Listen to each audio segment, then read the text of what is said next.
Right, Dave, it's good to have you on camera, mate, for once, because you're always behind it and they can hear you. You know, you ask questions here and there. So we're going to discuss what we thought about Quilliam.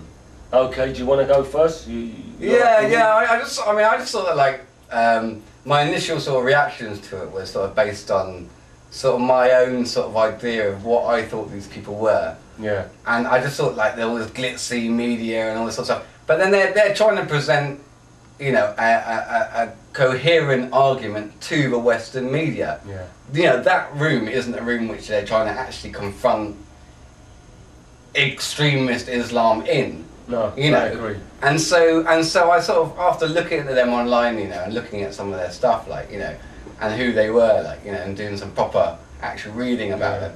You know, there's things I always think politically, I totally agree with those two guys who are on stage. It's just when you looked at it like that, you thought, oh, these are all just media whores, like, you know, like, you know, but like, you know, it's just really nice to invite us. Like, I mean, obviously, I don't know what I could say to, but, you know, from an Islamic perspective.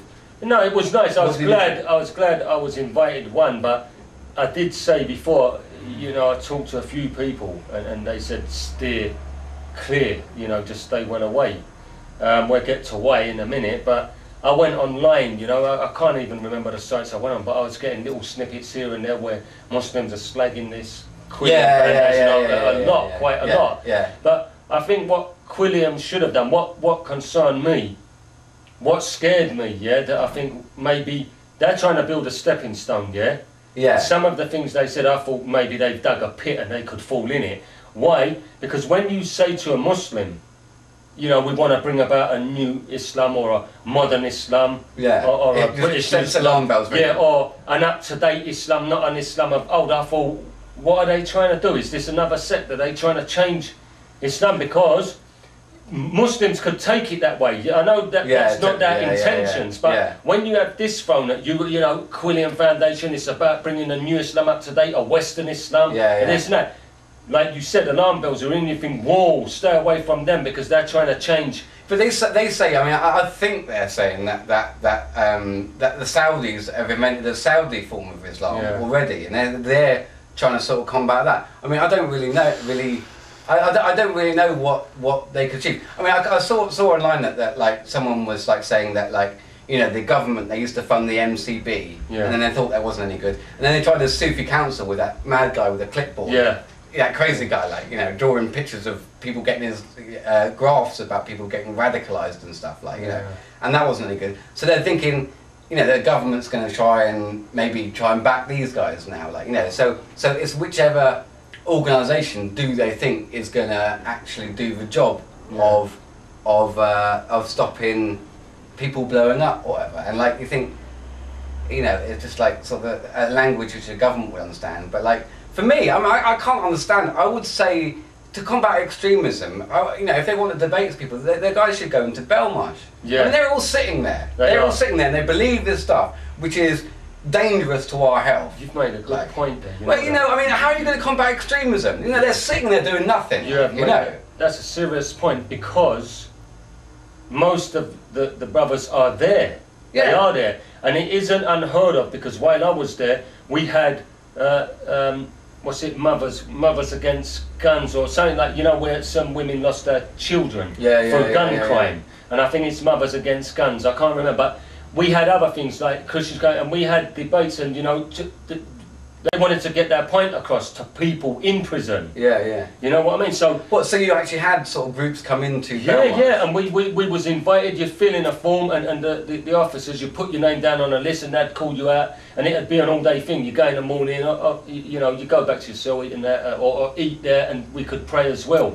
So what you're saying, that would be good if Quilliam had, I ain't saying they're chickens or anything, but if they had the balls. Yeah, it just looked like it didn't have any balls, didn't it? Because they wouldn't get hurt, obviously. It would be a discussion. I don't think you could beat that. I think that is absolutely brilliant. To go in there, there's all these guys that have been arrested for extremism and all this and that, and sit there and have a debate with them. You could not get better than that. So how is that, like, supervised? Say, you know, you're I think what Quilliam would have to do, because I don't know if the governor would go for it, because it would be on a delicate, It's really delicate, isn't it? Like, what they would have to do is write to the governor. But people discuss You said, you know, people discuss things They in do, there. they do. They do. It's always nice to discuss. It's nothing like it to sit down and have a good discussion. Even if you said a heated discussion, you're not going to get anywhere unless you bring things forward, bring things out. And if Quilliam got there, all they have to do is write to the governor, explain who they are. We're against you know, extremism and all this and all that. Is there any chance we could have some sort of lecture with the guys in there? Did Hamid used to join in these sort of things? No, you see, Hamid was there. He used to join in these discussions when people used to come in and stuff. But the thing is, with Hamza, Hamza's separate. He's in a prison, in a prison. It's strange. I only ever see him when he was going to court. You know, the van would take him. But I think that is absolutely brilliant. Maybe we should put that to Quilliam. Honestly. Totally. I think that's the way forward. And like, you know, I mean, as far as like sort of Islam is concerned, and what your concerns is of them about Islam, they should make it clear, Dave. They should make it clear that we are not trying to bring about a new Islam. We are not trying to change, because Allah perfected our religion. Allah says it, and this day I have perfected your religion for you, al-Islam. If Allah has perfected it, people shouldn't try and change it. I know one guy on the internet said, but then why is Kurds killing Turks, and the Turks are this and that and that? You've got so many sects. You know what I mean? But true Islam refer to Quran and Sunnah, the way the Prophet, peace and blessings be upon him, was preaching it, teaching it. That is the way. If Quilliam sticks to that, then I think they'll have a lot of people going for them rather than against them, because what I've seen on the internet, there is so many Muslims against them. So do you think, I mean, if they got, I mean, one of the journalists there sort of emailed me and said, like, you know, he thinks that if they get too involved with the government, then it will probably turn the Muslims off. So it's probably not a good idea. No. I mean, I don't know, they said they're funded by Kuwaitis or something, or? Yeah, even that, you've got a lot of Muslims that don't trust all this kind of stuff that's going on, this funding and who's behind it and all that. But I mean, you still got, I don't know, I mean, there was a lot of rejectionism in Finsbury Park, and you know, it doesn't get you nowhere, does it? It's like, even if you disagree with people, you've got to talk to them, innit? Yeah, that's why I said, even if it's a heated discussion, as long as there's no violence involved and you can sit there man to man and have a discussion and get points across, I think that's brilliant. But I mean, think what sort of things could get wrong. Think what sort of, you know, people pretending, no, I'm not an extremist anymore. I think it would be, sort of like going on. I think it would be good for Attila as well. Because he can get some points across, because you know, I've talked to him about Quilliam on the phone, so until he actually hears from it, you know, you can't judge unless you're there, like me and you went to that event. Exactly. You know, even though I was told, you know, I would steer clear. Again, there's nothing like you going for yourself, finding out for yourself, because anyone could say anything.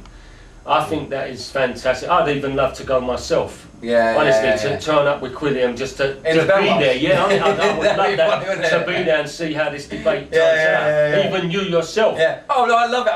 For me, that's what I mean. That's what I was saying as well. Like, you know, for me, you know, obviously because of the way I am, I'm just so much. I'm actually more comfortable with a nuttier, crazy Islamist. I mean, these sort of ones who sort of debate and sort of argue very, very normally and wear suits and everything. I'm like, okay, thank you very much. A little shout and like, go! Like, go! Ah! Like that. It's like, go for it, come on! Like, you know, I don't know.